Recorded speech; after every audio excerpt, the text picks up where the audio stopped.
You get to the next division, it's the AFC South. So this is a division that plays the AFC North and the NFC North. So you're looking at a division that's playing some stiff competition, two really good divisions there, two solid divisions in the AFC North and the NFC North. This is a division that always comes down to the wire. No one usually separates themselves from the pack. And generally, the team that wins the division wins it with 10 wins, 11 max. I think this is one of those years where 10 gets it done yet again. Last year, the records looked as follows. 10-6 for the Texans, who won this division, 4-2 in the division.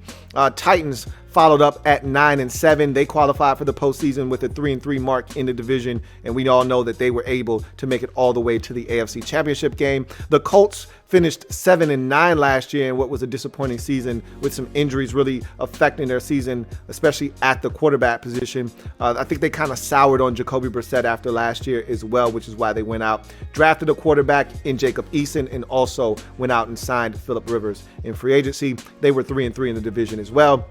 And bringing up the rear was the Jacksonville Jaguars, 6-10 mark for the Jags, 2-4 in the division. I look at this division and I think it's going to be much of the same this year, except for one difference. I've got the Texans finding a way to win this division again at 10-6. Somehow, some way, they find a way to win despite Bill O'Brien at the helm. But again, Deshaun Watson is the reason why. We know the reason why. It's not like this is some kind of perplexing puzzle that we can't put together and we don't understand how the Texans keep winning.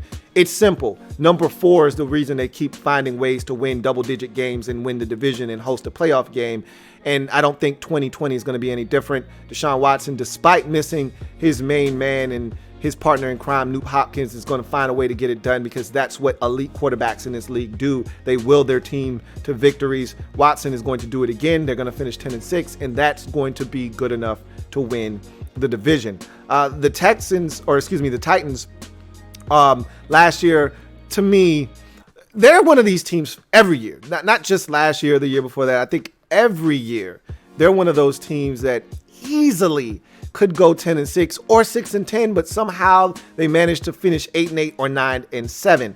I think this is another one of those types of years. They're going to be right in that mix again. They're a scary team because they can run the football, they can slow down the pace of game, but burn a lot of clock in the process. They want to beat you up, bludgeon you to death with the run game, but their defense is really solid. They add Jadeveon Clowney to the mix. That could really help them up front. I think they've been missing that. Hopefully Harold Landry steps up and shows why they thought he was worthy of an early selection in the draft a few years ago. So if they can find a way to get the defense to be a little bit more dominant, maybe the offense doesn't have to do as much. But I'm just not sold on Ryan Tannehill. And I just want you to ponder this.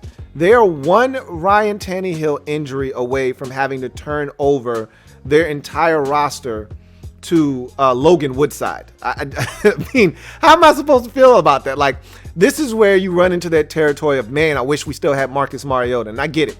He was going to have to go elsewhere, but you need a much better quality backup than Logan Woodside.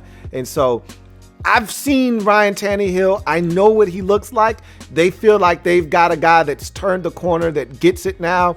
And they may be right. He's always had some injury concerns, though, and that hasn't gone away from me.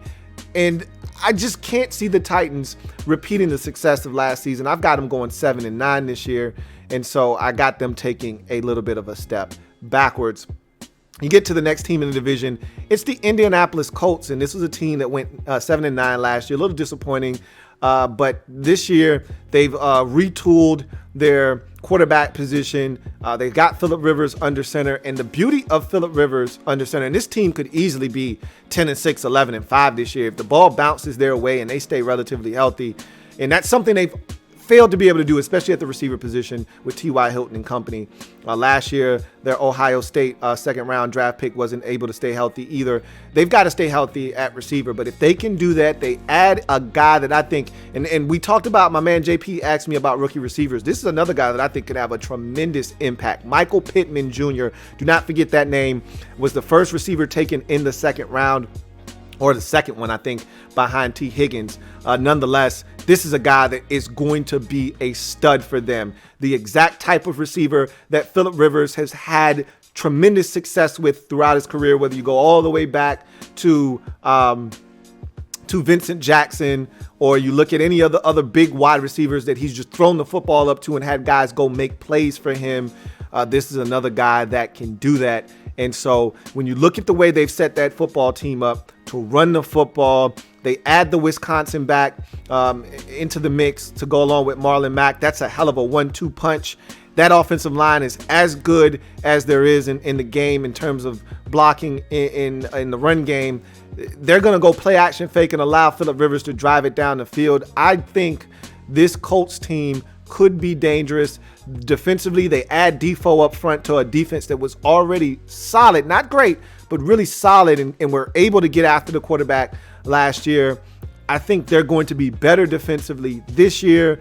This is a scary team in Indianapolis, scary enough to go 9-7 and qualify for the postseason. I think they could easily go 10-6, 11-5 this year. Wouldn't shock me one bit, but I'm going to play it safe. 9-7 for the Indianapolis Colts, but good enough to get into the postseason. And then finally, everyone thinks the Jaguars are going to stink, and I am a part of that mob that thinks they're not going to be very good. I've seen a lot of prognosticators pick the Jaguars to finish not only last in this division, but last in the entire NFL. When you see mock drafts, way too early mock drafts for next year, usually the Jaguars are picking first.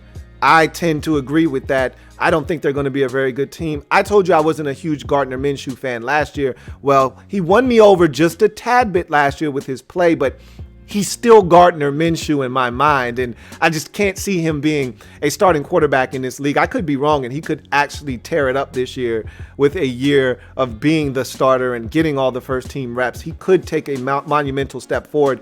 I just don't see it happening. I think they're going to have to draft a guy next year in what's supposed to be a very deep quarterback draft class. I think the Jaguars have gotten rid of too many talented defensive football players, and they've still got plenty more, but I think it's going to catch up with them finally this year with Yannick Ngakwe's exit. Yeah, they drafted another guy that I really like in Kayvon Chason, but he's young and he's raw. He's got a lot of developing to do. Yep, I like what they got out of Josh Allen last year. He looks like he's going to be a beast, but they've lost too many pieces. Calais Campbell gone now. So is Yannick Ngakwe. We know Jalen Ramsey is gone. To me, they've got a lot of retooling to do. They got a young football team, a lot of young players. CJ Henderson's going to come out there and be their number one corner. He's young, wet, and behind the ears. Breath smells like Similac. I think they're going to have some struggles this year, stopping some teams at times, which is something they've been able to hang their hat on in past years. And I think they're going to have some issues potentially scoring the football as well with no Leonard Fournette. I don't think people realize just how big of a part of their offense Leonard Fournette was. The guy rushed for over 1,100 yards and caught the football for an additional 500 yards. He was a massive part of their offense. You take him out, I don't know how they replace him. I think they're going to struggle. 3-13 is what I see for this Jacksonville Jaguars team this year, and I think their head coach Doug Marrone is fired because of it, and I think they're looking for a brand new quarterback as well.